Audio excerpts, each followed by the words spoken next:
এই শোনো না গো, আমাদের পুতুল ডায়েরি চ্যানেলটি সাবস্ক্রাইব করে পাশে থাকা বেল আইকনটি বাজিয়ে দিও প্লিজ। আর গল্পটি ভালো লাগলে অবশ্যই লাইক কমেন্ট করে শেয়ার করে দিও। ধন্যবাদ।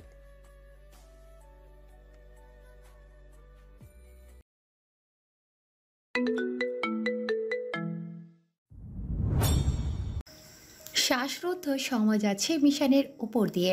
কাঁদতে কাঁদতে মাথা ঘুরিয়ে আসে।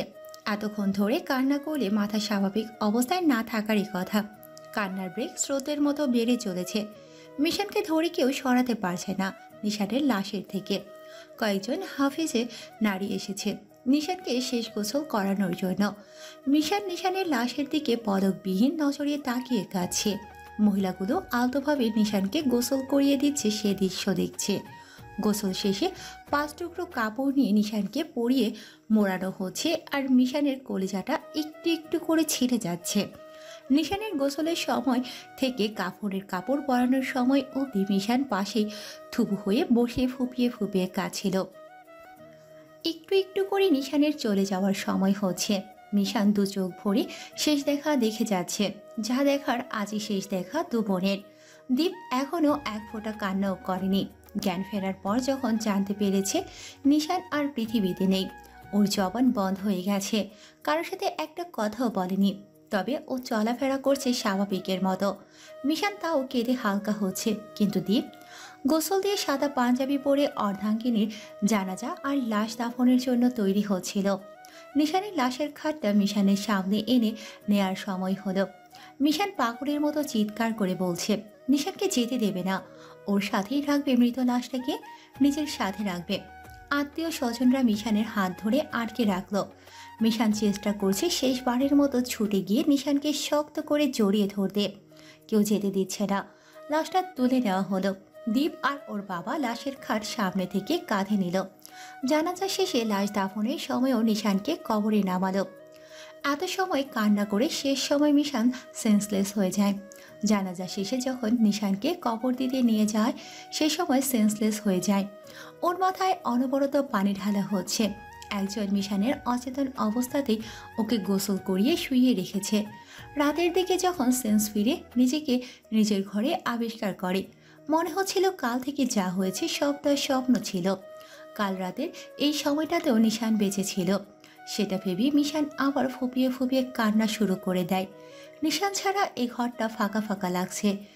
যে বিছানাটায় শুয়ে আছে এই বিছানাটাও যেন নিশানকে ছাড়া একা মিশানকে নিতে পারছে না। মিশান উঠিয়ে গুটিয়ে বসে ঠোঁট কাঁপিয়ে কাঁপিয়ে কাছে। এমন সময় দীপ একটা প্লেটে 2টো রুটি 1 গ্লাস পানি হাতে নিয়ে এসে মিশানের সামনে বসে। প্লেট আর গ্লাসটা সামনে রেখে স্বাভাবিক কণ্ঠে দীপ বলে ওঠে, জ্ঞান ফেরার পর আমি কারোর সাথে একটা কথাও বলিনি মিশান, এক ফোঁটা চোখের পানিও ফেলিনি। সবাই ভাবছে নিশানের মৃত্যুটা হয়তো এখনো মেনে নিতে পারিনি বলে আমি কাঁদছি না। আমি কেন কান্না করিনি জানিস? আমি কান্না করিনি বলে এই না যে কান্না করব না। কান্না আমি সেদিনই করব যেদিন নিশানের খুনিগুলোর একজনও বেঁচে থাকবে না। ওদের এতটা কঠিন মৃত্যু আমি দেখতে চাই যে মৃত্যুতেও ওদের পরিবারগুলো কষ্ট থেকে ভয়ই বেশি পাবে। ওদের মতো কুসন্তান জন্ম দেওয়ার অপরাধে ওদের পরিবার ভয়ে কষ্টে কাটবে, আর ওরা হারাবে নির্মমভাবে প্রাণ। তুই আমাকে সেই কান্না দিন এনে দিতে পারবি মিশান? তুই ওদের চিনিস? না, তবে দেখেছি। পরবর্তীতে ওদের দেখলি চিনব। জানি না ওরা কারা, তবে জানতে বেশি দিন লাগবে না, ওদের খুঁজব। কাল রাতে কি হয়েছিল? কাল বিকাল থেকে নিশান বারবার ফোন করে বলছিল বাড়ি ফিরতে। আমি অনেক ব্যস্ত ছিলাম, তাই প্রতিবারই বলে দেই আমি ব্যস্ত আছি, এখন ফিরতে পারবো না, রাত হবে। এরপর ওর সেই পরিচিত ইমোশনাল ডায়লগ, তোমার আসতে হবে না, অফিসেই থাকো, আমি মরে গেলে এসো। বাধ্য হয়ে সব কাজ ফেলে বাড়িতে সন্ধ্যার দিকে ফিরে আসি। আসার পর বায়না শুরু, ঢাকার বাইরে কোথাও নাকি পূর্ণিমা রাতে অনেক ঝোনাকি পোকা দেখা যায়, সেখানে যাবে। কার কাছে শুনেছে, কোথায় দেখেছে, ওই ভালো জানে। আমি রাজি হয়ে গেলাম নিয়ে যেতে। মাকে বলে দুজনেই বাড়ি থেকে বের হলাম ঢাকার বাইরে, সেই জায়গাতেই গেলাম যেখানে ও বলেছে। যার পর ওর কথা মতো বেশ সুন্দর মনোরম পরিবেশ দেখতে পেলাম। আকাশে পূর্ণিমার চাঁদ, ঝিরঝির বাতাস বইছিল চারদিকে, অডেল জোনাকি পোকার মেলা। নিশান খুব মজা পাচ্ছিল। জোনাকি পোকাদের সাথে খেলায় মেতে উঠেছিল। আমি ওর সাথে সঙ্গ দিচ্ছিলাম। এমন সময় বেশ কয়েকজন ছেলে এলো, এসেই আমাদের দুজনকে ঘেরাও করে নিশানের দিকে তাকিয়ে বলল। তোমার নাম জিসান? নিশান মাথা নাড়িয়ে হ্যাঁ সূচক উত্তর দিল। নর্থ সাইডে জার্নালিজম নিয়ে পড়ো। নিশান আবারও হ্যাঁ সূচক উত্তর দিল। আর নিশানে উত্তর দিতে না দিতেই একজন ছেলে নিশানের গালে জোরে থাপ্পড় মারে। নিশান থাপ্পড় খেয়ে পড়ে যায়। আমি নিশানকে তুলে নিয়ে ওদের বললাম, ভাই কি হয়েছে? ওকে মারলেন কেন? কি করেছে আমাকে বলেন। ওর গায়ে হাত তুললেন কেন? ছেলেটা উচ্চ স্বরে ধমক দিয়ে আমাকে বলল, ওই টু বাই তুই কেরা, তোরে কেন কমু? ঝামেলা তো তোর সাথে না। যদি নিজের ভালো চাস তুই এখান থেকে পালা। ভাই কি বলছেন? আমার বউকে ছেড়ে আমি একা এখান থেকে পালাবো? ভাই আমাকে বলেন কি নিয়ে সমস্যা হয়েছে। ওই তো তুই এত বেশি কথা কসকে। এটা বলে আমার পেটে লাঠি মেরে আমাকে ফেলে দেয় আর নিশানের চুলে মুঠি ধরে। আমি উঠে নিশানকে ছাড়াতে যাব, তার আগে ওরা কয়েকজন আমাকে আটকে ধরে। আমি এদিক ওদিক তাকাতাকি করে লোক ডাকাডাকি করছিলাম, কিন্তু আশেপাশে কেউই ছিল না। আমি ওদের অনেক রিকোয়েস্ট করছিলাম, অনেক কাকুতি মিনতি করছিলাম, ওরা কেউ শুনছিল না আমার কথা। আমার চোখের সামনে ওরা নিশানকে মলেস্ট করছিল, কিন্তু যা করেছে তা রেফের থেকেও কম কিছু না। ওরা নিশানের সাথে দুর্ব্যবহার তো করছিলই, সাথে নানা অকথ্য ভাষায় গালি দিচ্ছিল। আর কথার ভাবে যা বুঝেছিলাম, নিশানের কাছে হয়তো ওদের কোনো পার্সোনাল ইনফরমেশন ছিল। ওই ছেলের থানাতে জমা দিয়ে রিপোর্ট করছিল, কিন্তু ওই থানার পুলিশ নিশানের সব ডিটেলস প্লাস ওদের ওপর করা অভিযোগের প্রমাণ সব দিয়ে দেয় ওদের কাছে। ওই পুলিশগুলো ওদের সাথে হাত মেলানো। আর ওই ছেলেগুলোকে নিশানের কাছে পৌঁছাতে সাহায্য করেছে ওর কোনো ক্লাসমেট। ওদের কথার ভাবে এইটুকুই বুঝতে পেরেছি, এর থেকে বেশি কিছু আমি বুঝতে পারিনি। আর কিছুক্ষণের মধ্যে ওরা নিশানকে আমার সামনে গণদর্শন করবে বলে মনে হচ্ছিল। আমি শরীরের সবটুকু শক্তি দিয়ে নিজেকে ওদের থেকে ছাড়িয়ে আমি ওদের হাত থেকে নিশানকে ছাড়িয়ে নিয়ে ওই জায়গা থেকে ছুটতে থাকি। ছুটার সময় নিশানকে বারবার বলছিলাম, আমার যদি আজ কিছু হয়ে যায় তুমি এখান থেকে পালাবে। নিজের সবটুকু শক্তি দিয়ে দৌড়াও। ওদের থেকে ছুটে আমাদের গাড়িতে ওঠার কোনো সুযোগ ছিল না, যার জন্য দুজনেই ছুটছিলাম। কিন্তু নিশান দৌড়াতে পারছিল না খুব একটা। নিশান না চাইতেও আমি ওকে কোলে তুলে নিয়ে দৌড়ানোর চেষ্টা করি, কিন্তু আমার দৌড়ও এগোচ্ছিল না। পেছন থেকে দেখি ওরা আমাদের ধরেই ফেলছে প্রায়। এমন সময় ওরা পেছন থেকে একটা ভারী কিছু ছুঁড়ে মারে, যেটা আমার মাথা লাগার পর আমি নিতে না পেরে পড়ে যাই। নিশানের মাথাও লেগেছিল কিছুটা। আমি নিশানকে নিয়ে মাটিতে পড়ে যাই। নিশান আমাকে ধরে ওঠানোর চেষ্টা করছিল। আমি বুঝতে পারছিলাম আমি এখন আর উঠতে পারবো না, তাই বারবার নিশানকে বলছিলাম ওখান থেকে পালাতে। নিশান আমার কথা শুনছিল না। আমি ওকে বলি, তুমি যদি এখন না পালাও ওরা আমাদের দুজনকে মেরে দেবে। একটা বার ভাবো নিশান, মিশান একা হয়ে যাবে, অন্তত ওর জন্য পালাও। এখন তুমিও বেঁচে থাকবে, আমিও বেঁচে থাকবো। এটা বলার পর নিশান উঠে দাঁড়িয়ে ছুটতে থাকে। এতক্ষণে ওরা আমাদের প্রায় ছুঁই ছুঁই। আমি কয়েক সেকেন্ড সেন্সলেস হয়ে পড়ে গেলাম। তারপর আমি আর জানি না কি হয়েছে নিশানের সাথে। হসপিটালে জ্ঞান ফিরতে এসে দেখে ওর গায়ে বেশ কয়েকটা গুলি করা হয়েছে। নিশানকে ওরা অনেক বাজেভাবে মেরেছে মিশান। ওদের প্রত্যেকের ভয়াবহ মৃত্যু দেখতে চাই আমি। মিশান চুপচাপ বসে দ্বীপের কথা অনুযায়ী বোনের মৃত্যুর দৃশ্য কল্পনায় ঢুকে গেল। চোখ থেকে নিশ্চুপ জল গড়িয়ে পড়ছে। এটা নিশানের মৃত্যুর জন্য গড়িয়ে পড়া জল না, এটা নিশানের খুনিদের উপর ক্ষোভের জল। দীপ এক টুকরো রুটি মিশানের মুখের সামনে ধরল। মিশান মাথা নাড়িয়ে খাবে না জানালো। দীপ বলল, না খেয়ে মরতে চাস? না খেয়ে কেউ মরে না মিশান, দুর্বল হয়ে যাবি, অসুস্থ হয়ে যাবি, এর বেশি কিছু না। দুর্বল হওয়া যাবে না মিশান, যেভাবে হোক সুস্থ থাকতে হবে। ওই খুনিগুলোকে খুঁজে বের করে ওদের শাস্তি দিতে হবে। মিশান তুই কথা দে, নিশানের খুনিদের তুই অনেক কঠিন মৃত্যু দেবে, আমার কান্নার দিন এনে দেবে। তুই আমাকে কথা দে, এটা এই কাজে আমার পাশে থাকবি। পাশে না দ্বীপ, আমি সামনে থাকবো, তুই পেছনে। একজনকে খুঁজে বের করতে পারলে বাকিদেরও অনায়াসে পেয়ে যাব। তুই চোখ কান খোলা রেখে দে, ওদের পাওয়া যায় কিনা। অবশ্যই। আমার একটু একা থাকতে দে। আগে খাবারটা খা। না আর খাবো না। আর দু টুকরো মিশান। না চাইতো মিশানকে একটা রুটির অর্ধেক অংশ জোর করে খাইয়ে দিয়ে এক গ্লাস পানি খাইয়ে বেরিয়ে চলে যায়। মিশান চুপচাপ ঘরটা মাথা ঘুরিয়ে ঘুরিয়ে দেখছে। নিশানের স্মৃতিগুলো খুব করে আঁকড়ে ধরছে। মাথার যন্ত্রণা উঠে গেছে, নিতে পারছে না কোনোভাবেই নিশানের বাজে মৃত্যুর ঘটনাকে। ওই কালপিটগুলোকে কিভাবে কোথায় পাবে জানা নেই, কে ওরা সেটাও জানা নেই। নিশানের স্মৃতি নিয়ে ঘরে বন্দি হয়ে রইল বেশ কিছুদিন। ওদিকে মিশান যে রিজাইন লেটার দিয়েছিল সেটা অ্যাকসেপ্ট করার আগে মিশানের সার্বিক দিক বিবেচনা করে পুনরায় জয়েন করতে বলে। কিন্তু মিশান কোনোভাবেই এই সেনাবাহিনীতে ব্যাক করবে না, কারণ এই চাকরির পেছনে সময় দিতে গিয়ে বোনের শেষ সময়ে পাশে থাকতে পারেনি। বোনের সাথে থাকতে পারেনি বলেই আজ ওর এমন ভয়াবহ মৃত্যুর সম্মুখীন হতে হয়েছে। নিশানকে কথা দিয়ে কথা রাখতে পারেনি মিশান। সব মিলিয়ে নিজেকে বড্ড অপরাধী মনে হতে থাকে। ঘরের কোণে বসে রুদ্ধশ্বাস সময় কাটায় গুমড়ে গুমড়ে কেঁদে। বেশ কয়েকদিন পর তীব্র মিশানকে দেখা করতে বলে। মিশানকে নিয়ে সেই জায়গাটাতে যায় যেখানে নিশানের মৃতদেহটা পায়। সেদিন নিশানকে গুলি করার পর ওর হাত থেকে ওর মোবাইলটা ছিটকে দূরে পড়ে যায়। তীব্র নিশানকে তুলে নেওয়ার সময় ওর মোবাইলটা পায়ের নিচে দেখতে পেয়ে নিশানকে গাড়িতে উঠিয়ে মোবাইল তুলে নেয়। এখন মোবাইলটা মিশানকে ফেরত দেয়। সেদিন ঈশানের পোস্টমর্টেম করতে যাচ্ছিল, আমি বারণ করি। পুলিশ কেস লিখতে বলে, আমি সেটাও করিনি, উল্টো বারণ করে দিয়েছি যেন কোনো থানা পুলিশ তো দূর, এটা কোনোভাবেই যাতে জানাজানি না হয়। থানা পুলিশ হলেই মিডিয়া জেনে যাবে, আর মিডিয়া জানা মানে পুরো দুনিয়া জানা। মিশান নির্লিপ্ত ভঙ্গিতে প্রশ্ন করল, জানলেই কি আর না জানলেই কি স্যার? তুমি কি চাও না নিশানের খুনি যারা তাদের শাস্তি হোক? মিশান নিচু স্বরে উত্তর দিল, চাইবো না কেন, অবশ্যই চাই, কিন্তু ওরা কারা আমি জানি না, কেন মেরেছে তাও জানি না, কোথায় পাবো সেটাও জানি না। জানাজানি হলেও ভালো হতো, হয়তো ওদের খুঁজে পেতে সাহায্য হতো। খুঁজে হয়তো পেতে, থানা পুলিশ হলে হয়তো ওদের যাবজ্জীবন জেল হতো, কিন্তু এটা ওদের শাস্তি কম হয়ে যেত, ওরা শাস্তি পেতই না। মিশান জিজ্ঞাসা দৃষ্টিতে তীব্রর দিকে তাকায়।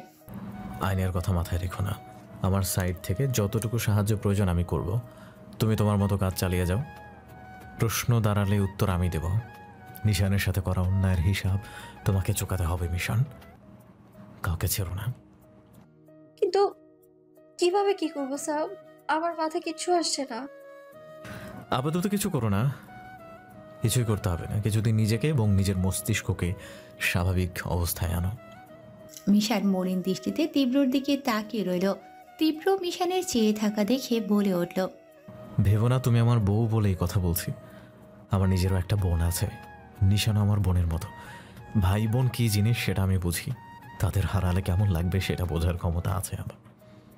যদি একটা কুকুরকে মেরে 10টা কুকুরকে সাবধান করা যায়, তবে ওই একটা কুকুর অনেক। যদি একটা কুকুরকে মেরে 10টা কুকুরকে সাবধান করা যায়, তবে ওই একটা কুকুর মরা অনেক ভালো। আশা করি বুঝতে পেরেছ। তাই যা যা বলি তাই তাই করো, এতে নিশানের আত্মা ঠান্ডা হবে। স্যার, দীপ তো ওই ছেলেগুলোকে দেখেছে, যদি দীপের কথা মতো পেন্সিল স্কেচ করে চেহারাটা বের করা যায়। আপনাদের ডিপার্টমেন্টে তো এইরকম ভালো আর্টিস্ট আছে। মিশন, এটা সিনেমা নয়, বাস্তব। আর্টিস্ট দিয়ে ছবি করে নিলেও হুবহু সেরকম হয় না, আর হলেও বাস্তবের সাথে সেই স্কেচটা মেলানো খুব সহজ না। কারণ ওই চেহারাগুলো তোমার গোপনে খুঁজতে হবে, চাইলেই ছবিগুলো পাবলিকের সামনে পাবলিশ করতে পারবে না। ধরো দ্বীপের কথা মতো স্কেচ করে নিলাম, সেটা মিলেও গেল, তাকে খোঁজার জন্য এক্সপোজ করা হয়েছে, ক্রিমিনাল পেয়েও গেলে, তারপর ওকে মারার পর সবাই ওর মৃত্যুর জন্য কাকে ধরবে আগে বলো? অফকোর্স তোমাকে আগে ধরবে। তীব্র থেমে গেল, কিছুক্ষণ থেমে থেকে আবার বলল, মাথা ঠান্ডা রাখো মিশান, একটু সময় নাও, ব্রেইনের জন্য আমি যা বলি করো। মিশান মাথা নাড়িয়ে উত্তর দিল, ওকে স্যার। বেশ কয়েকদিন যেতে থাকে মিশানের মস্তিষ্ক ধসে যেতে থাকে। আগে থেকেই তো নির্লিপ্ত, এখন যেন একদম নেতিয়ে পড়েছে। কারোর সাথে কথা বলে না, একা একা যখন তখন ছন্ন ছাড়া হয়ে ঘোরে। মানুষজন একদমই দেখতে পারে না, অন্ধকারে নিজেকে বন্দি করে দেয়। মিশানের মস্তিষ্ক কাজ করা বন্ধ করে দিয়েছে, নিজেরও জানা নেই কীভাবে কী করবে। মিশানের মতো দ্বীপেরও একই অবস্থা, যদি একটাবার কোনোভাবে খুঁজে পেত ওদের একজনকে, তবে সবকটাকে পেয়ে যেত। বিষণ্ণময় বহু রাত পেরিয়ে যায় মিশানের জীবনে। অনেকদিন চলে যাওয়ার পর তীব্র মিশানকে কল করে জানায় নিশানের ফোনটা ভালো মতো চেক করেছিল কিনা। মিশান না বলে। এরপর নিশানের ফোন ঘেটে দেখতে বলে কিছু পাওয়া যায় কিনা। তীব্রর কথা মতো মিশানের মাথায় বুদ্ধি আসে। মিশান নিশানের ফোনটা ভালো মতো পর্যবেক্ষণ করে দেখে, কিন্তু কোথাও কিছু মেলে না। হতাশ হয়ে তীব্রকে জানায় কিচ্ছু পায়নি।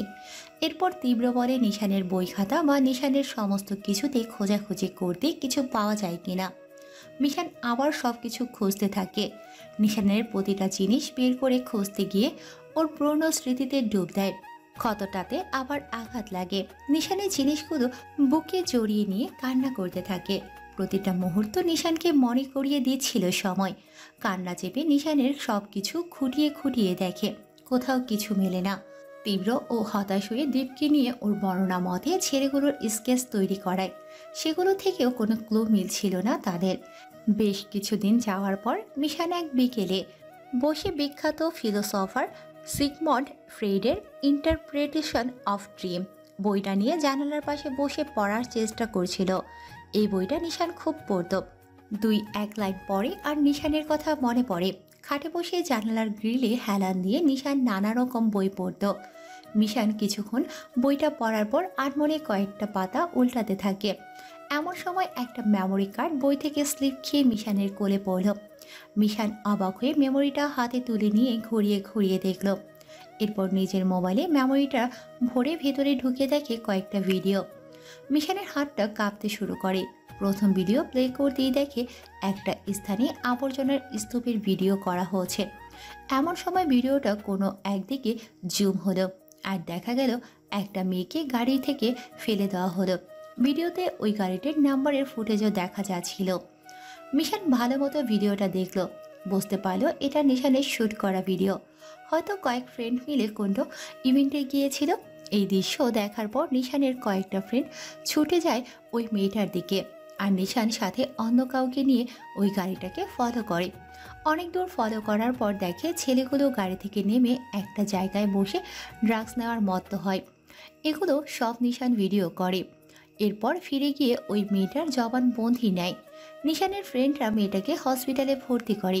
মেয়েটা হসপিটালে যেতে চায় না, এক প্রকার জোর করেই নিয়ে যাওয়া হয়। মেয়েটার সাথে গাড়িতে কি হয় সে বিষয় মুখ খুলতে চায় না। অবশেষে স্বীকার করে মেয়েটাকে গণধর্ষণ করা হয়েছে এবং ছেলেগুলোর কাছে প্রাণ ভিক্ষা চাওয়ার পর শর্ত দেওয়া হয়েছে যেন মুখ না খোলে, কেউ যেন জানতে না পারে, না হলে ওই মেয়েকে তার পরিবার সহ মেরে দেবে। নিশান এটা নিয়ে থানায় যেতে চাইলে ওর ফ্রেন্ডরা বারণ করে, কিন্তু নিশান কোনো কথা শোনে না। এভাবে যদি ছেড়ে দেওয়া হয় ওই ছেলেগুলোকে, তবে পরবর্তীতে অন্য কোনো মেয়ের জীবন নষ্ট হবে। নিশান নিজেই আর ওর এক ফ্রেন্ড মিলে চলে যায় যে থানায় এরিয়াতে মেয়েটাকে ফেলে দেওয়া হয়। সেই থানায় গিয়ে মামলা করে এবং সমস্ত প্রমাণ দিয়ে আসে। পুলিশ যদি হারিয়ে ফেলে সমস্ত প্রমাণ, তার জন্য সব কিছু আগে থেকেই কপি করে নিজের কাছে রাখে। আর পুলিশকে জিজ্ঞেস করে এগুলোর আর কোনো কপি আছে কিনা। নিশান পুলিশকে বলে এটার কোনো কপি নেই। পুলিশ বিশ্বাস করে নেয় আর নিশানকে আস্থা দেয় যে তারা লিগ্যাল অ্যাকশন নেবে। নিশানও ভরসা পায়। ঘটনাক্রমে এটাই তোরাক থানা, আর ওই ছেলেগুলো ছিল তোরাক থানার এমপির ছেলে ও তার বন্ধু বান্ধব। ওই থানার নিমক হারাম ওসি রিপন হায়দার ও এএসআই অন্ত সেদিন থানার ডিউটি অফিসার ছিল বলে ঘটনাক্রমে এই ওসি ও এসআই এর মাঝে সীমাবদ্ধ থাকে। তোরাগের এমপির ছেলেকে ফোন দিয়ে তার থেকে মোটা টাকা খেয়ে কেস ভ্যানিশ করে দেয়। ও যে সমস্ত এভিডেন্স ওই ছেলেগুলোর বিরুদ্ধে সেগুলো তাদের হাতে তুলে দেয়। এমনকি নিশানের পরিচয়টাও। নিশান নিজের পরিচয় সেখানে এইটুকুই দিয়ে আসে, নর্থ সাউথের জার্নালিজম স্টুডেন্ট, নাম নিশান খান। আর সিসিটিভি ফুটেজে নিশানের চেহারাটা দেখায় নিশানের বোকামি হয়েছিল এ ব্যাপারে পরিবারের কাউকে জানায়নি। বাইরের ব্যাপার বাইরেই থাকতে দিয়েছিল, কিন্তু মিত্রকে ওই উছিলা দিয়ে টেনে নিচ্ছিল সেদিকে। মিশন ভিডিওগুলো দেখে তীব্রকে দেখা করতে বলে। ভিডিও তীব্রও দেখে, বারবার ভালো মতো ভিডিও দেখে। ইনভেস্টিগেশন চালিয়ে মেলায় সব হিসেব, ছেলেগুলো কারা আর কেন মেরেছে। এরপর মিশান ছেলেগুলোকে নগদে মারতে চাইলে তীব্রকে বুদ্ধি দেয় কৌশলে মারার জন্য। যদি অপেক্ষা করে কঠিন ফাঁদ পেতে ওদের মারা হয়, তবে মিশানের নাম কোনোদিন উঠে আসবে না। দীর্ঘদিন চিন্তা করে প্ল্যান বানায়। এরপর প্ল্যানের মূল প্যাচ লাগায় নিশানের খুনিদের তো মারবে, এমনভাবে মারবে যেন কেউ কিছু বুঝতে না পারে, কোনোভাবেই যেন ধরতে না পারে কেন মারছে, কে মারছে। তাই সাইকো কিলারের স্টাইলে প্ল্যান সাজানো হয়। আশেপাশে কিছু ক্রিমিনাল থাকে যাদের মৃত্যুদণ্ড হওয়া উচিত, কিন্তু ক্ষমতার অপব্যবহার ও টাকার গরমে তারা মুক্ত পাখির মতো ঘুরছে আর অপরাধ করছে। তীব্র এদের একটা লিস্ট বানায়, এরপর মিশানকে বলে এদেরকে মারতে, এদের সাথে গড় হয়ে নিশানের খুনিদের মারতে, এক একজনকে এক এক রকম করে মারতে। এতে পুলিশের মাথায় যে যে অ্যাঙ্গেল থেকে প্রশ্ন উঠতে পারে সেসবের উত্তর যেন তাদের মাথায় গুলিয়ে যায়, সেটা ভেবে তীব্রর সব প্ল্যান। মিশানও সায় দেয় তীব্রর প্ল্যানে, এরপর তাই শুরু করে দেয়। কিন্তু বিপত্তি বাধে অন্য কোথাও। মিশান স্বাভাবিক অবস্থায় কাউকে মারতে পারে না, ভয় পেয়ে যায়, টার্গেট মিস করে দেয়। তখন এসব থেকে বেরোতে মিশান আবার রেড ওয়াইনের সাথে বন্ধুত্ব করে, ড্রিঙ্ক করার পরই প্রফেশনালভাবে মারতে পারে। এভাবেই সময় নিয়ে সব গুছিয়ে এগিয়ে আসে আর ওদের কঠিন মিত্র দেয়। এই কাজে কেবলই দীপ আর তীব্র সাহায্য করে মিশানকে। কম্বল মুড়িয়ে সোফাতে ঘুমোচ্ছে মিশান। বেলা 12টা বেজে গেছে। তীব্র বাইরে থেকে কাজ শেষ দিয়ে গেস্ট হাউসে ফিরে গিয়ে মিশান এখনও ঘুমোচ্ছে। ও যে কাজে এখানে এসেছিল সে কাজটা হয়ে গেছে, যার জন্য ঢাকায় ফিরে যাবে এখন। মিশানের মুখের ওপর থেকে কম্বল সরিয়ে চেহারা দেখে বুঝতে পারল বেশ লম্বা ঘুমিয়ে দিয়েছে। হাতে জ্বলন্ত সিগারেট ছিল, মাথায় কুবুদ্ধি আঁটতে মিশানের ঠোঁটের ভাঁজে সিগারেট ঢুকিয়ে দিল। ঘুমের মাঝেই নিঃশ্বাস নেওয়ার সময় সিগারেটের টান লেগে ধোঁয়া ঢুকে যায় মিশানের গলায়। ঘুম ভেঙে গিয়ে উঠে বসে অনবরত কাশতে থাকে। তীব্র ইচ্ছে করে এমন করেছে সেটা বুঝতে পারল। চোখ বড় বড় করে তাকিয়ে মিশান বলে উঠল, মানুষের মধ্যে সামান্য মনুষ্যত্ব বোধ থাকে, আপনার মধ্যে ছিটে ফোটাও নেই তার, অমানুষ কোথাকার। ঘুম থেকে উঠেই কি আমার মারের পূজা করতে চাস? দেব? মিশান চোখ গরম করে তাকালো। যা ফ্রেশ হয়ে আয়, আমার কাজ শেষ, ঢাকায় ফিরতে হবে। কাজ শেষ চলে যান, আমার জন্য অপেক্ষা করছেন কেন? ঘুম ভাঙলে আমিও চলে যেতাম। একসাথে গেলে কি সমস্যা আছে? আমার কোনো কিছুতেই কোনো সমস্যা নেই, সমস্যা তো যত আপনার। ফ্রেশ হয়ে আসো, ওয়াশরুমে নিমের ডাল আছে তোমার জন্য, ওইটাতে ব্রাশ করে নাও। মিশান কম্বলের নিচে থেকে বেরিয়ে গায়ের জ্যাকেটটা খুলে সোফার উপর রেখে দিয়ে ওয়াশরুমে ঢুকে গেল। তীব্র নিজের কিছু জিনিস গুছিয়ে নিল। মিশান ওয়াশরুম থেকে বেরিয়ে রেডি হলো। স্যার, আমার গ্লাসটা ভেঙে গিয়েছে কিভাবে জানি না আমি। তীব্র টিস মেরে বলল। তুমি ঠিক আছো তো? মিশান ভ্রু কোচকে তাকালো। আমারটা নাও, ঢাকায় গিয়ে ফেরত দিয়ে দেবে। মিশান বিড়বিড় করে বলল, আর কিট্টে কোথাকার। কিছু বললে? আপনার এমন অসীম আত্মত্যাগে আমি ধন্য স্যার। চলো। মাথায় ক্যাপ পরতে পরতে মিশান বেরিয়ে পড়ল। তীব্র বেরিয়ে গেল। বাইরে ফরেস্ট অফিসার গাড়ি নিয়ে অপেক্ষা করছিল। মিশান পেছনে বসল। ফরেস্ট অফিসার ড্রাইভ করছিল, তীব্র তার পাশে বসেছিল। স্যার, ম্যাডামকে নিয়ে এসেছিলেন যখন 2 দিন থেকে ঘুরে যেতেন। ঘোরার অনেক সময় আছে, এখন না। আর উনি ডিপার্টমেন্টের জুনিয়র, সোলমেট না। ও সরি স্যার, মিসআন্ডারস্ট্যান্ডিং হয়ে গেছে। হতেই পারে আসার সময় একা, যাওয়ার সময় হতেই পারে আসার সময় একা, যাওয়ার সময় দুক্কা। প্রশ্ন জাগতেই পারে মনে। আসলে ওর সাথে রাতে দেখা হয়েছিল, তাই বললাম হোটেল তো এখান থেকে দূরে, রাত হয়েছে বেশ, আমার সাথে এখানে থেকে যেতে। তা স্যার, ওদিকের কি অবস্থা দেখলেন? আগেরগুলো থেকে তো কোনো তথ্য বের করা গেল না। নেক্সট উইকে বান্দরবান যাব, তারপর দেখছি ব্যাপারটা। আমি কি বন বিভাগে জানিয়ে রাখবো স্যার? দরকার নেই। Okay sir. এয়ারপোর্টে এসে দুজনে নেমে গেল। ফরেস্ট অফিসার বিদায় নিল। স্যার, খিদে পেয়েছে অনেক, আপনি তো সকালে পেট পুজো করে নিয়েছেন। এয়ারপোর্টের রেস্টুরেন্টে চলো, আমিও খাইনি এখনো, সকালে উঠেই কাজে চলে গিয়েছিলাম। দুজনে রেস্টুরেন্টের ভেতর গেল। একটা খালি টেবিলের কাছে গিয়ে তীব্র সৌজন্যতা দেখিয়ে চেয়ার টান দিয়ে মিশানকে বসতে বলল। মিশান পেছন ঘুরেও দেখল না। চেয়ার নিজের দিকে টান না দিয়ে বসতে গিয়ে থপাস করে নিচে পড়ে যায়। মিশানের পড়ে যাওয়া দেখে তীব্র ব্যাককল হয়ে গেল। মিশান ঠোঁট উল্টে তীব্রর দিকে তীক্ষ্ণ নজরে তাকিয়ে কাঁদো কাঁদো স্বরে বলল, এটা আপনার ম্যারেজ অ্যানিভার্সারি গিফট ছিল তাই না? সবসময় ফাজলামো ভালো লাগে না স্যার। আরে আমি কি করলাম? তুমি দেখে বসবে না? চেয়ার টেনে দিয়েছে বলে এগিয়েও দিতে হবে? তীব্র মিশানের হাত ধরে ওঠালো। আপনি ইচ্ছে করেই আমায় ফেলে দিয়েছেন। সব সময় আমার বেইজ্জতি করেন আপনি পাবলিক প্লেসে। আজকে এরকম জায়গায় আপনি বাড়াবাড়ি না করলেও পারতেন। তীব্র মিশানের কাঁধে আলতোভাবে হাত রাখতে রাখতে বলল, মিশান, তুমি ভুল বুঝছো। আমার এরকম কোনো ইচ্ছাই ছিল না। আমি বুঝতে পারি না চেয়ার টেনে দিলে এগিয়েও দিতে হয়। মাথা ঠান্ডা করো। তোর অনেক খিদে পেয়েছে, বসে খাও। মিশান কাঁধ থেকে তীব্রর হাত সরিয়ে বলল, না, খাবো না আমি এখানে। বাইরের ফুটপাতে খাবার খাবো। আর আপনার সাথে যাবো না আমি। এটা বলেই মিশান উল্টো হাঁটা দিল। তীব্র মিশানের পেছনে ছুটে গিয়ে ওর হাতের ডানা ধরল। আরে মিশান, তুমি ভুল বুঝছো খামোখা। আমি ইচ্ছে করে এমন করিনি। আচ্ছা, আমি আমার এই কাজে অনুতপ্ত। দয়া করে আসো, সিন ক্রিয়েট করো না। আশেপাশে কত মানুষ তাকিয়ে আছে। এর শোধ আমি নেবো স্যার। ঠিক আছে, নিও, আমি পারমিশন দিলাম। এখন আসো, খাই। প্লেন চলে গেলে খাবে, নাকি প্লেনের ভেতর যে খেতে দেয় সেটার জন্য অপেক্ষা করছো? আসো, খাবে। মিশান ঝাঁকি দিয়ে তীব্রর হাত গায়ে থেকে ছাড়িয়ে বলে, আপনি ঘুরে ফিরে কেন এই হাতের ডানাতে ধরেন? কত ব্যথা এখানে জানেন আপনি? ওরে আমার মা রে, মাফ কর, আয়শা খা। মিশানকে বলে করে শান্ত করে নিয়ে খেতে বসল।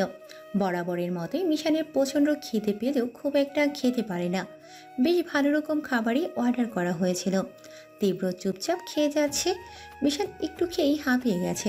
ঘুরে ফিরে তীব্র মিশানের উপকার করলেও ওদের সম্পর্ক দা আর মাছ। এরকম হওয়ার কারণ আছে। তীব্র স্বভাবগতই তেতো টাইপের। ও ভালো কথা বললেও মনে হয় ঝগড়া করার চেষ্টা করছে। তার উপর এক প্রখা তেরামো স্বভাব তো আছেই। নিজে বেয়াদবি করবে, অথচ ওর সাথে অন্য কেউ বেয়াদবি করলে সেটা মানতে পারে না। মুখে মধু লাগিয়ে কথা বলা তীব্রর ক্যারেক্টারে লেখা নেই। আর ওর সামনে কেউ সাধু সাজবে, এরকমটা তীব্রর কাছে খুবই বিরক্ত লাগে। আর এদিকে মিশান পুরোটা তীব্রর মতো না হলেও বেশ কিছু জায়গায় তীব্রের মতো। যেমন ঘাড় তেরামো, তোতলামো, একটুতেই রেগে যাওয়া, কিন্তু গলে যেতেও টাইম লাগে না। তীব্র মিশানকে ভালো কথা বললেই হোক আর ধমক দিয়েই হোক, শান্ত করতে টাইম লাগে না। মিশানের সাথে কেবল তীব্রই পারে। মাঝে মাঝে তীব্রের কিছু কথাতে মিশান অমত প্রকাশের সাথে বেশ তাতলামও করে, যেটা তীব্রর একদমই পছন্দ না। আর এই কারণেই মিশানকে অপমান করে বসে। আবার মাঝে মাঝে ইচ্ছে করে মিশানকে ছোটোখাটো বিপদে ফেলে দেয়। এতে মিশান রেগে গিয়ে তীব্রকে মারতে যায়। বেশ কয়েকবার চেষ্টা করেছে তীব্রকে মারার, কিন্তু তীব্রকে মারা তো এত সহজ না। এখানে দুজন দুজনের উপর দিয়ে মিশানকে বিপদে ফেলে তীব্র কি মজা পায় সে উত্তর অজানা।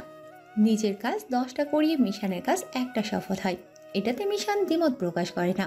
এতগুলো মানুষ মিলে মিশান মাঝে মাঝে তীব্রকে সন্দেহ করে, কোনোভাবে তো ও কোনো নিরপরাধ মানুষকে মারছে না। ওদের ক্রাইম কি সেটা তীব্র কখনো মিশানকে জানায় না, শুধু নাম, অ্যাড্রেস আর ছবি দিয়ে দেয় তাকে মারার জন্য। তীব্রর প্রতিটা কথায় রহস্য ঢুকিয়ে দেওয়ার স্বভাবটা খুবই বিরক্ত লাগে মিশানের কাছে। এমনিতেই মিশানের স্বভাব খিটখিটে, তার উপর সব সময় তীব্র নানা রকম ব্ল্যাকমেল, প্যারা সহ্য করতে হয় দাঁতে কামড় দিয়ে। তোর হাতের ব্যথাটা কি একটু কমেনি?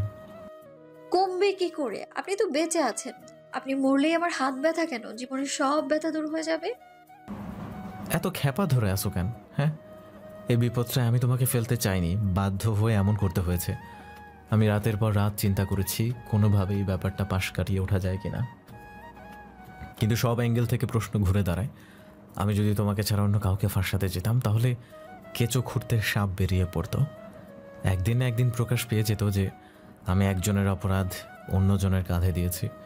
এতে আমি ফেঁসে যেতাম, সাথে তুমিও ফেঁসে যেতে। এমনকি কেসটাও আমি নিতে চাইনি। এই কেসটা যেন নিতে না হয় তার জন্য আমি আমার পোস্টিংয়ের জন্য অ্যাপ্লিকেশন করি আগে। পারমিশন লেটার পেয়েও কোনো লাভ হলো না, তবুও আমাকে টার্গেট করা হলো কেসটা নেওয়ার জন্য। আমি আমার সিনিয়রদের সাথে যতই তাতলামো করি না কেন, দিন শেষে আমি তাদের কাছে ধরা বাঁধা। রাতের পর রাত চিন্তা করেছি কিভাবে কেসটা সলভ করা যায়, কিভাবে ঘোরালে এরা তোমাকে পেয়েও হারাবে। একটা প্ল্যান বাস্তবায়নের থেকে সেই প্ল্যানটা তৈরি সব থেকে বেশি কঠিন, জানো সেটা? খামোখা ভুল বুঝের রাগ পুষে রাখছো। আমি কি আপনার কাছে জানতে চেয়েছি এত এক্সপ্লেনেশন? যা করেছেন তা তো হয়েই গেছে। থামুন না, এবার একটু বিরতি দিন। তীব্র লম্বা নিঃশ্বাস ছেড়ে ঘাড় ঘুরিয়ে প্লেনের জানালার বাইরের দৃশ্যে দৃষ্টি ফেলল। মিশান শরীর ছেড়ে আয়েশ করে বসে রইল। ঘুম ঘুম পাচ্ছে, কিন্তু একটু ঘুমানোর জন্য চোখ বন্ধ করতে দুঃস্বপ্ন চোখে কাটা দিয়ে ওঠে। ঘুম না আসার জন্য গান শুনতে গেল, কিন্তু বিরক্ত লাগছে গান শুনতে। ফোন টিপতেও বিরক্ত লাগছে। তীব্রের সাথে যে একটু কথা বলবে তাও বিরক্ত লাগছে।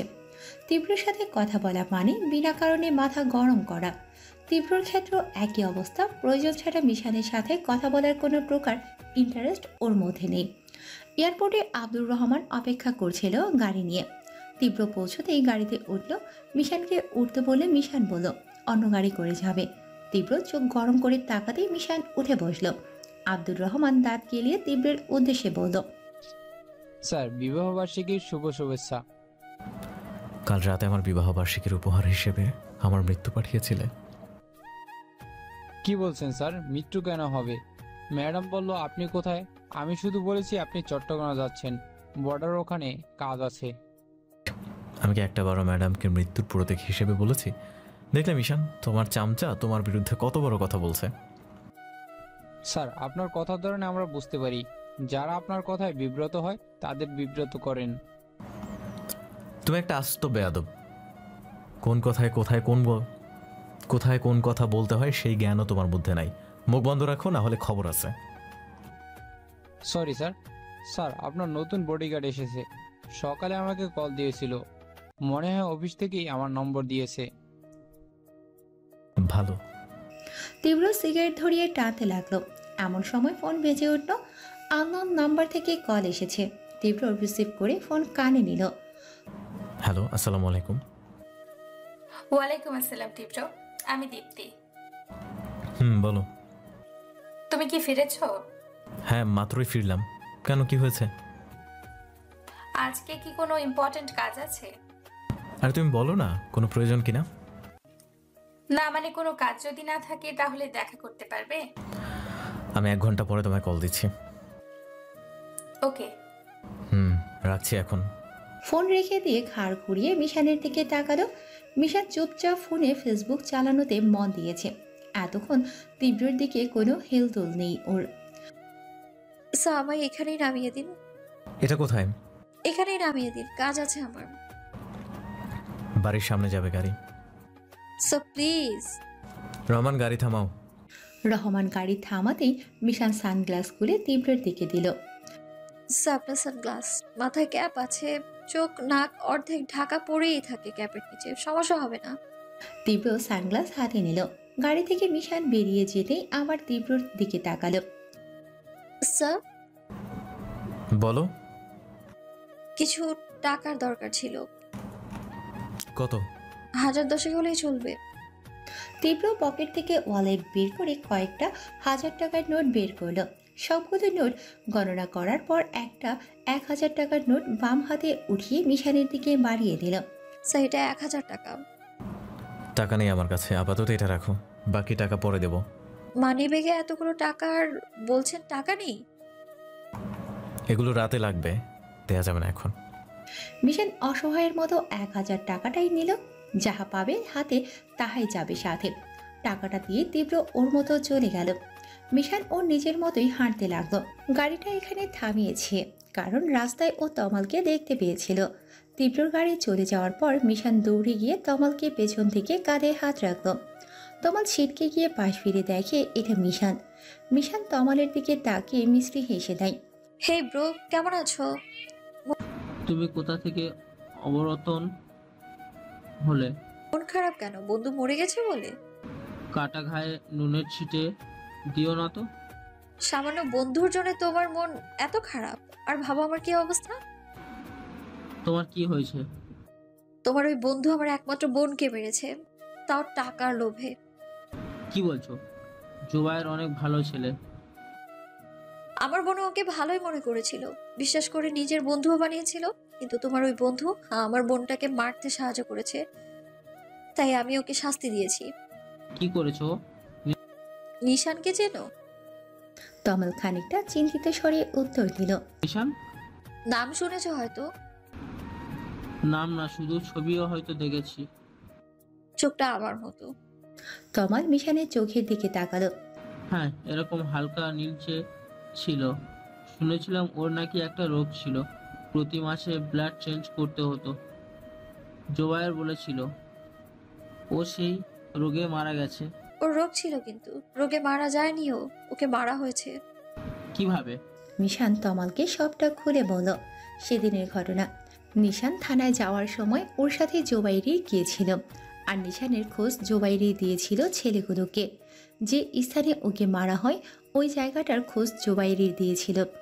অনেক সুন্দর ও আকর্ষিত উপমা দিয়ে জোবাইর ওই স্থানটার সম্পর্কিত উপস্থাপন করেছিল নিশানের সামনে, যার জন্য নিশানের মনে ইচ্ছে জাগে সেখানে ঘুরতে যাওয়ার। জোবাইরের ফাঁদে পা দিয়ে নিশান দ্বীপকে নিয়ে সেই ফাঁদ পাতানো জায়গায় যায়, যেখানে সুন্দর দৃশ্য ও মনোরম পরিবেশের সাথে মৃত্যুটাও ছিল। মিশনের কথা শুনে তমালের মন গলে গেল। ছেলেটা যতটা বোকা ততটাই ভালো মনের। মিশনের কষ্টটা বুঝতে পারল স্পষ্ট। এই মুহূর্তে মনে হলো জোবাইরকে মেরে ভালো করেছে। আচ্ছা মিশান, তাহলে আমি পুলিশ কেস কেন খেলাম না? আমাকে জিজ্ঞাসাবাদের জন্য ডেকেছিল, তুমি যা যা বলতে বলেছিলে আমি তাই বলেছি। তারপর ওরা আমায় চলে যেতে বলল। কেউ একটু সন্দেহ করলো না। সন্দেহ কি করে করব বলো? বারের অপোজিটে যে সিসি ক্যামেরা ছিল জানো? না তো। বাইরে বের হওয়ার পর তোমাকে আমার বাইক নিয়ে বাম দিকে পাঠিয়ে দিই, আর জোবাইরকে ওর বাইক নিয়ে ডান দিকে পাঠিয়ে দিই, আর আমি বারের ভেতর ঢুকে যাই। ওই বার থেকে ডান পাশের রোডে 1 কিলোমিটার দূরে আরেকটা সিসি ক্যামেরা আছে, সেখানেও দেখা গেছে জোবাইর একা একা বাইক চালিয়ে যাচ্ছে কোথাও। আর আমি বারের পেছনে গেট দিয়ে অন্য রোডের উপর দিয়ে শর্টকাটে গিয়ে দাঁড়াই, আর সেখানে জোবাইর এসে আমায় পিক করে। আমি ওর সাথে চলে যাই, জায়গা মতো গিয়ে মেরে ফেলে দিই। আর তোমাকে আমি বাইকটা যেখানে রাখতে বলেছিলাম সেখানেও সিসি ক্যামেরা আছে। যে টাইমে তুমি ওখানে পৌঁছাও সেই সময় জুবাইরের মৃত্যু কোলে ঘুমায়। বাবারে, এটা তো হরর মুভি বানিয়ে দিয়েছো। আল্লাহ গো, কি প্ল্যান! আচ্ছা, আমি তো জোবাইয়ের ফ্রেন্ড, তাহলে তুমি আমাকেও তো ফাঁসাতে পারতে, ছেড়ে দিলে কেন? কারণ তুমি গুড বয়, কারো ক্ষতি করো না।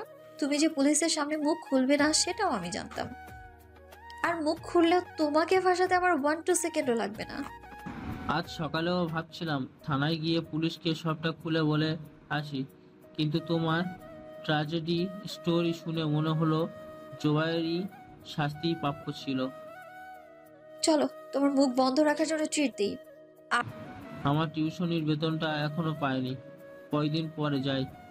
আরে তোমার বেতন দিয়ে আমি কি করব? ট্রিট আমার পক্ষ থেকে। তুমি খাওয়াবে? কি খাওয়াবে? 1000 টাকার মধ্যে যা খাবে তাই। 1000 টাকার উপর গেলে জরিমানা তুমি দেবে। আমি কাচ্চি বিরিয়ানি, চিকেন টিক্কা আর কোকাকোলা খাবো। ওকে ব্রো, ডান। তমালকে রেস্টুরেন্টে নিয়ে খাওয়ানো শেষে মিশান বাড়ির দিকে গেল।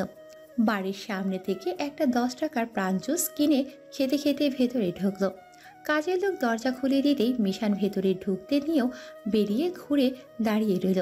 চিন্তা করলো ভেতরে যা দেখলো তা সত্যি নাকি মিথ্যা। ড্রয়িং রুমে তাফসিনের বড় খালা অনেকটাই বয়স্ক। মিশান আবার এদিকে ঘুরে দেখে মামির বড় বোন ওর দিকে চশমার উপর দিয়ে তাকিয়ে আছে। আসসালামু আলাইকুম খালামণি, কেমন আছেন? ওয়ালাইকুম আসসালাম। মিশান, তোমার বিয়ে এবার না খেয়ে যাচ্ছি না, বিয়ে খাওয়ার পরই বলবো কেমন আছি। মিশান ফর্মাল একটা হাসি দিয়ে ভেতরে ঢুকতে ঢুকতে বলল, খালামণি বসেন, আমি ফ্রেশ হয়ে আসছি। আচ্ছা যাও। মিশান নিজের ঘরে না গিয়ে মামিকে খোঁজা শুরু করলো। বুয়ার থেকেই জানে রান্নাঘরে আছে। মিশান রান্নাঘরে যায়, রান্নাঘরে রান্না করছে, আরেকজন কাজের লোক সাহায্য করছে। মিশান পেছন থেকে ডাক দিল, মিমি। মামি পেছনে ঘুরে মিশানকে দেখে অনেক খুশি হয়ে গেল। রান্না ছেড়ে মিশানকে জড়িয়ে ধরে বলল, মা তুই এসেছিস? আজ আসবি বলে আসবি না? কতদিন ভালো মন্দ খাইনি আমার সোনাটা, আগে থেকে বললে তোর পছন্দের খাবার রান্না করে রাখতাম। মিমি, তোমার হাতের রান্নাই আমার পছন্দ, যা রান্না করবে তাই আমি চেটেপুটে খেয়ে নিব, এটা নিয়ে এত আফসোসের কিচ্ছু নেই। মামি মিশানের গালে হাত দিয়ে বলল, আমার সোনা মাটা চেহারাটা শুকিয়ে গেছে, এমন মলিন দেখাচ্ছে কেন মা? তোমার বোন কবে চলে যাবে? কালই তো এলো, কবে যাবে কি করে বলবো? বল তো। শয়তান নিজে আসলেই তো পারতো, ওনাকে কষ্ট করে পাঠানোর কি দরকার ছিল? মামি আদরে কণ্ঠে বলে। এরকম করে বলে না মা, আত্মীয় হয়, হাজার হলেও আমাদের গুরুজন। গুরুজন গুরুজনের মতো থাকবে, হাতে তসবি তেলাওয়াত করবে, কিন্তু তা না হয়ে তিরুজন স্বভাব কেন তার? তিরুজন সেটা আবার কি? ওই তো হবে কিছু একটা। বেস্বভাবের মানুষকে তিরুজন বলে, যারা নিজেদের ঘরের থেকে পরের ঘর নিয়ে বেশি সহানুভূতি হয় আর দুশ্চিন্তায় থাকে। কি করলো আবার?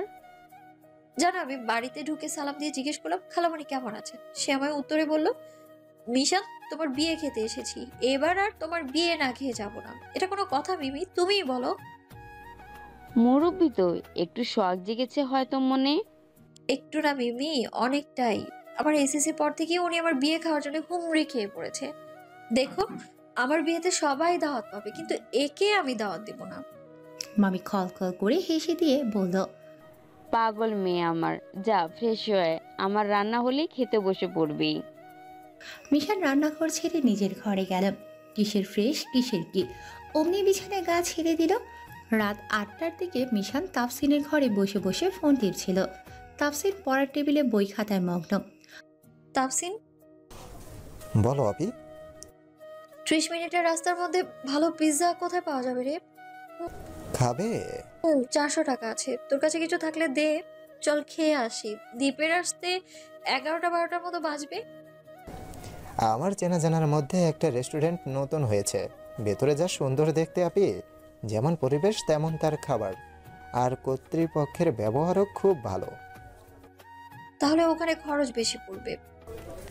আরে আপি না, প্রতিটা খাবারের মান হাই কোয়ালিটি, কিন্তু দাম একদম সহজলভ্য। চলো যাই, সুইমিং পুলের সাইডে আধো আধো আলোতে রোমান্টিক টোনের সাথে 10 আউট অফ 10 রেটিংয়ের পিৎজা। যেভাবে বললি তাতে যাওয়া উচিত ওখানে। যদি এক্সপেকটেশন ভার্সেস রিয়েলিটি হয়ে যায় তাহলে কি হবে জানিস তো? আমি 100% গ্যারান্টি দিচ্ছি। কোথায় এটা? যমুনা ফিউচারের এরিয়াতেই। চল তাহলে বই খাতা রেখে বের হ। মামিকে জানিয়ে তাফসিনকে নিয়ে বেরিয়ে গেল। দীপের গাড়ি রেখে বাইক নিয়ে গেছে দীপ, তাই বাধ্য হয়ে ওর গাড়ি নিয়ে বের হলো মিশান আর তাফসিন। তাফসিনের ডিরেকশন মতো জায়গাটাতে পৌঁছালো। ভেতরে ঢুকে দেখলো তাফসিন যেভাবে বলেছিল ঠিক সেরকমই। একটা সুইমিং পুলের চারিপাশে বড় বড় কালারফুল টবে ফুল গাছ লাগানো, চারিপাশে সবুজ রঙের আলো, আরও নানা রকম সাজসজ্জা। একটা মৃদু সুরের কান জোড়ানো গান ভেসে আসে। চারিপাশের ডেকোরেশন তাকিয়ে তাকিয়ে দেখার মতো, বেশ সুন্দর। মিশন ইমপ্রেস হলেও একটু বিব্রত হলো। আশেপাশে সব কাপল এসেছে, একমাত্র তাফসিন আর মিশানি এখানে ভাই বোন। এদিক ওদিক তাকাতাকি করে দেখছে চারপাশ। এমন সময় তাফসিন হাতে টোকা দিয়ে বলল, আপি আপি আপি। কি হয়েছে? আরে তোমার বাম কাঁধ বরাবর একটা টেবিলে তীব্র ভাইয়া একা একা বসে আছে। উনি কি করে জানে তুমি কখন কোথায় যাও? কি বলছিস, এখানেও? মিশান চোখ ঘুরিয়ে তাকিয়ে দেখে তীব্র একটা চেয়ারে পায়ের ওপর পা তুলে বসে এক হাত দিয়ে ফোন টিপাচ্ছে, আরেক হাত দিয়ে সিগারেট টানছে। মিশান গলায় ঝুলানো ওড়না দিয়ে মাথার মধ্যে লম্বা ঘোমটা দিয়ে বলল, তোর চেয়ারটা ঘুরিয়ে অন্যদিকে মুখ করে থাক, যাতে দেখতে না পায় আমাদের। শালা কবরে গেলেও পিছু ছাড়বে না। তীব্র বসে বসে অপেক্ষা করছে কার জন্য। বরাবরই তীব্রের জন্য মানুষ অপেক্ষা করে, কিন্তু আজই উল্টো দেখা যাচ্ছে। এখানে তীব্র কোনো জরুরি কাজে আসেনি। দীপ্তি এমনভাবে ডেকেছে মনে হচ্ছে কোনো জরুরি প্রয়োজনে ডেকেছে। তীব্র কোনো খারাপ উদ্দেশ্যে আসেনি এখানে। প্লেসটাও দীপ্তির বলে দেওয়া। তীব্র এখান দিয়ে যাচ্ছিল, তাই উল্টে যেন আসতে না হয় সেজন্য এখানে বসে আছে। প্রায় 10 মিনিট অপেক্ষার পর দীপ্তিকে আসতে দেখল। দীপ্তি অনেকটাই তাড়াহুড়ো করে আসছিল। দীপ্তিকে দেখতে বেশ মাধুরীময় লাগছে। নীল সাদার কম্বিনেশন শাড়ির সাথে মিলিয়ে সাজগোজ করে এসেছে। রাত করে এভাবে সেজে এসেছে কেন এই মেয়ে? বিয়ের আসর থেকে পালিয়ে আসেনি তো আবার? এখানেও সে সাদাই পড়তে হয়েছে, আজব। কথাগুলো তীব্র মনে মনে বলছে। দীপ্তি সামনে এসে দাঁড়ালো। হাই। তীব্র ওর দিকে এক পলক তাকিয়ে স্বাভাবিকভাবে বলল, বসো। সরি লেট হওয়ার জন্য, রাস্তায় জ্যামে পড়েছিলাম। তীব্র মোবাইলের স্ক্রিনে চোখ রেখে উত্তর দিল। It's okay. দীপ্তি বসতে বসতে আবার বলল, আই এম সো সরি তীব্র, তোমার টাইম ওয়েস্ট করার জন্য। আরে বাবা, ইটস ওকে। কেন বারবার সরি সরি করছো?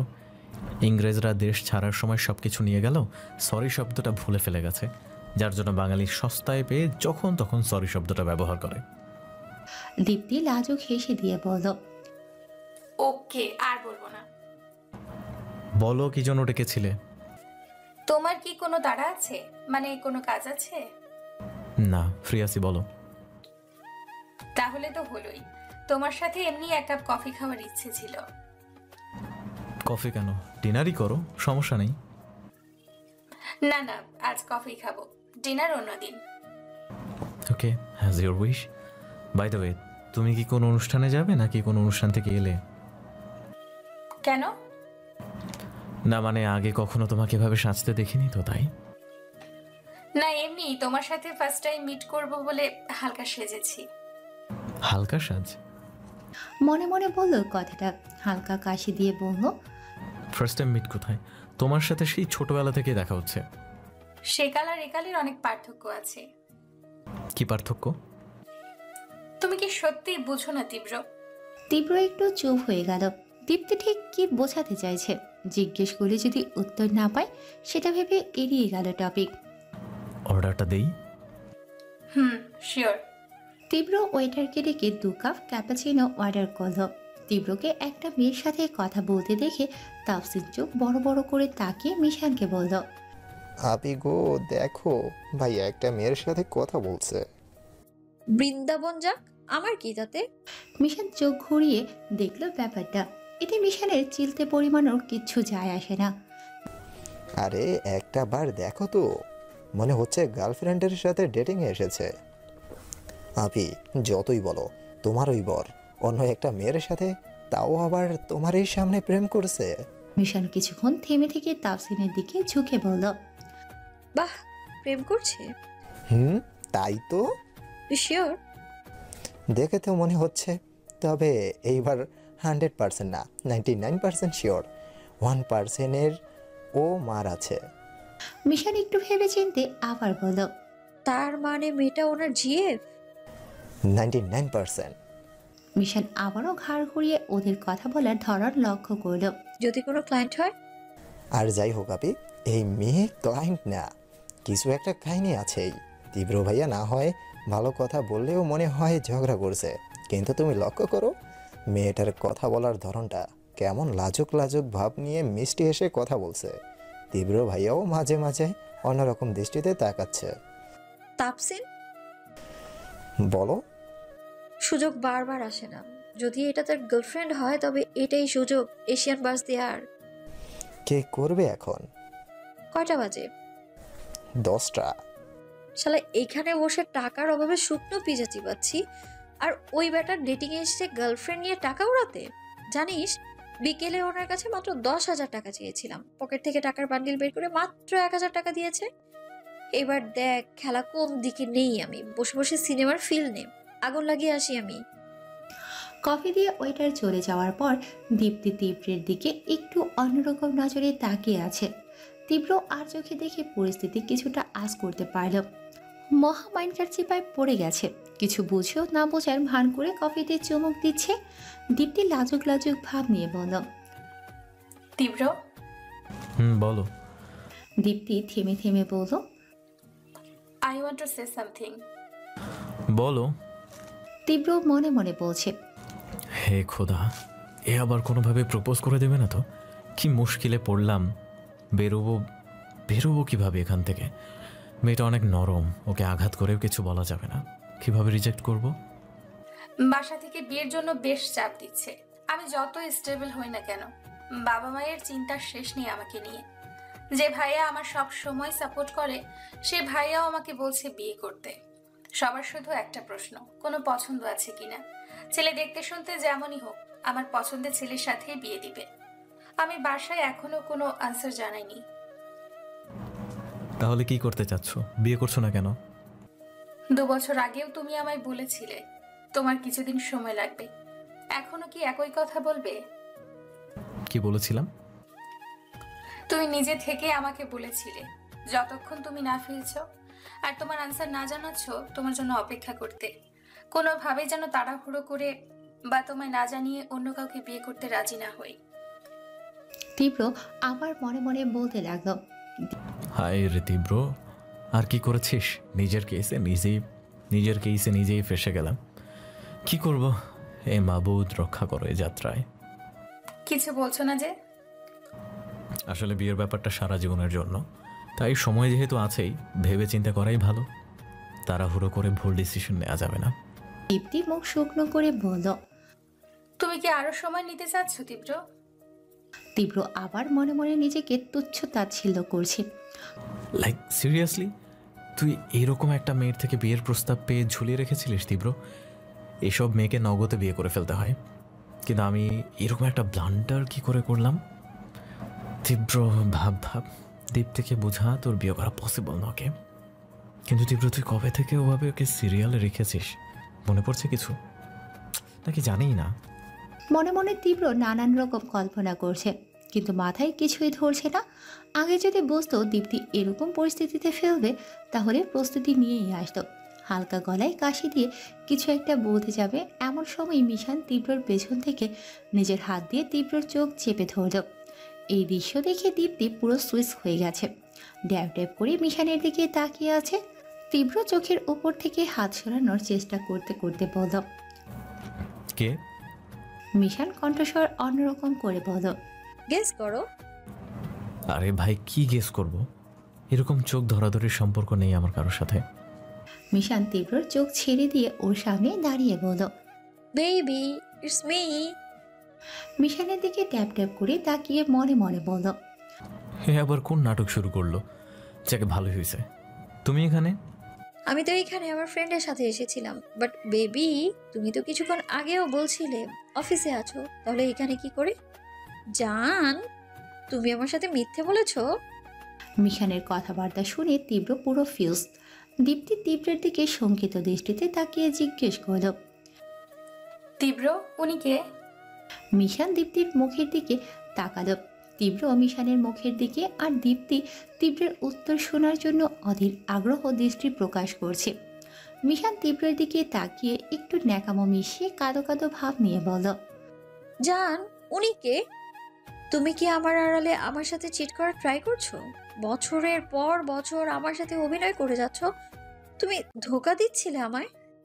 দীপ্তি পরিস্থিতি দেখে প্রায় কান্না করে দেবে দেবে ভাব। ও শুধু তীব্রর মুখের উত্তর শুনতে চাইছে। তীব্র উত্তর দিচ্ছ না কেন? মিশানের অভিমান দেখে তীব্র আর ইহ জগতে নেই। দীপ্তি একটু ঝাঁকি দিয়ে প্রশ্ন করায় তীব্র বাস্তবে ফিরল। দীপ্তি, শি ইজ মিশান আমার গার্লফ্রেন্ড, অ্যান্ড মিশান ও দীপ্তি আমার ছোটবেলার friend. Oh, I am so sorry babe, আমি তোমায় ভুল বুঝছিলাম, সরি। এবার দীপ্তির দিকে তাকিয়ে একটা চেয়ারে বসতে বসতে বলল, hello Api, I am sorry. আসলে তীব্র আমাকে আগে কখনো বলেনি ওর কোনো মেয়ে ফ্রেন্ড আছে। ও হয়তো ভেবেছিল আমি জানলে কষ্ট পাবো, বাট ইটস নর্মাল। একটা ছেলের মেয়ে ফ্রেন্ড থাকতেই পারে, আমারও ছেলে ফ্রেন্ড আছে। প্লিজ কিছু মনে করবেন না, আমি না বুঝে উল্টাপাল্টা বলে ফেলেছি। আর তীব্র বাবু, এই সামান্য একটা বিষয় নিয়ে আমার সাথে মিথ্যে কেন বললে? তুমি তোমার বাবুকে চেনো না?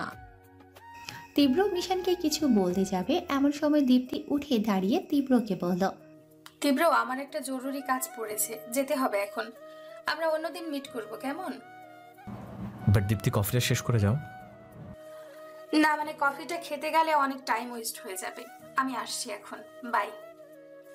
বাই বলেই দীপ্তি ব্যাগ কাঁধে নিয়ে চলে গেল। তীব্র নির্বাক হয়ে দীপ্তির যাওয়ার দিকে তাকিয়ে রইল। দীপ্তি চলে যেতেই মিশান ভিলেনের মতো কিটকিটে হাসি দিতে শুরু করলো, যেন তীব্রকে বাস দিয়ে সফল হয়েছে বলে স্বর্গীয় সুখ পাচ্ছে। আর তীব্র চোখ গরম করে মিশানের দিকে তাকিয়ে রইল। কি স্যার, কেমন দিলাম বলুন? পুরো পাবলিক প্লেসে স্মুথ একটা বাস। সকালে আপনি আমায় বেজ্জতি করেছিলেন, এখন আমি করলাম, হিসেব ইকুয়াল ইকুয়াল। মজা লাগছে খুব, তাই না? আবার জিগায়। খুব মজা। Yes sir. আমারও মজা লাগছে। নিমিষেই মিশানের হাসি মিশে গেল। তীব্রের দিকে মাথা ঝুঁকে চোখ কুঁচকে প্রশ্ন করল, আপনার কেন মজা লাগছে স্যার? আমার প্রচুর মজা লাগছে।